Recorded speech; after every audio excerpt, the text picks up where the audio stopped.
Hello, this is Robin from CowboyStudio. Today we're going to take a look at using the YN560TX Flash trigger with a RF603 transceiver.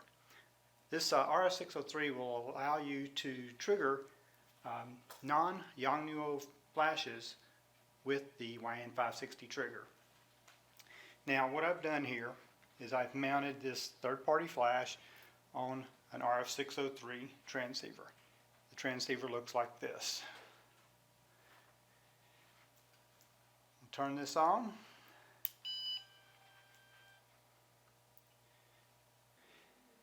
Now note that the groups that are set on the YN560TX have no effect on the RF603. The RF603 uses essentially a fourth channel that is always on when the flash trigger is in operation. So regardless of which groups you have set or the power you have set, if the trigger is set off, the RF603 will respond as long as it's turned on. Okay, the first thing that we need to do to get the transmitter to talk to the RF603 is to set the communication mode on the transmitter. If you'll take and press the Hertz function button down and hold it, it'll switch to the mode. Press the arrow key and it'll change.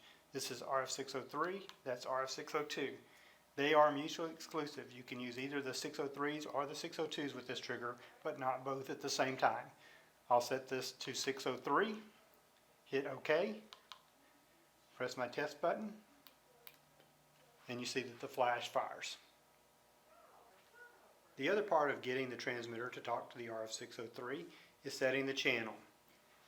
If you look on the inside of the RF603, you have these channel switches. Also on the 560TX, we have a channel indicator. These need to be set the same. The little black dots here indicate the position of the switches inside the RF603. Those need to be set the same. In order to change them, we can press and hold the channel button on the transmitter. We can change the channel up and down. As you change the channel here, it'll indicate the new position of the switches.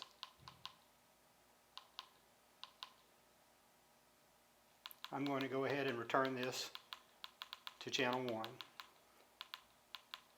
Press OK, and we're all set. Now the last thing to consider is the sleep mode on your flash.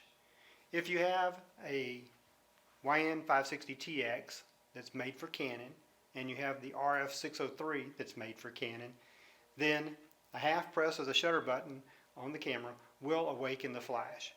That does assume that you have a TTL capable flash. If you have a non-TTL capable flash, you may want to turn off the sleep mode on that flash. Otherwise it will go to sleep, and the only way to wake it is by pressing a button on the flash. Well, that pretty much takes care of getting the YN560TX to work with the RF603 with pretty much any flash that you want. You can even mix Canon and Nikon flashes if you're careful with your sleep mode. Thank you from CowboyStudio.